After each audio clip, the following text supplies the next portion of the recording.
Hello guys, আসসালামু আলাইকুম। আমরা আসছি একটা জায়গায় ঘুরতে। এখানে এসে দেখলাম একটা অনেক পুরোনো তেঁতুল গাছ। তেঁতুল গাছটার বয়স হবে মিনিমাম 100-150 বছর হবে। দেখুন গাছটার গোড়া কত মোটা। দেখুন, আমরা এখন জানবো এই তেঁতুল গাছটা কোন অঞ্চলে ভাষায় কি গাছ বলে। আচ্ছা ফাহিম, এটা তো তেঁতুল গাছ জানি আমরা, তোমাদের আঞ্চলিক ভাষায় এটাকে কি গাছ বলে? আমার ওদিক কয় আমলির গাছ। কি গাছ? আমলির গাছ। ও আচ্ছা, ঠিক আছে, ধন্যবাদ তোমাকে।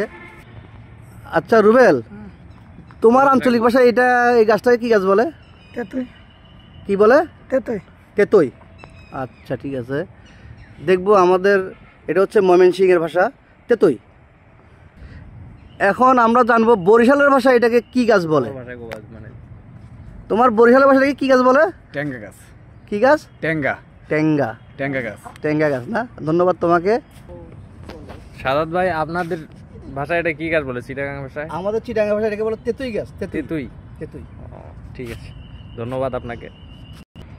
আচ্ছা, যে দেশে যেটাই বলুক, মূলত এটা হচ্ছে আঞ্চলিক, আপনি শুদ্ধ ভাষায় বলে তেঁতুল গাছ।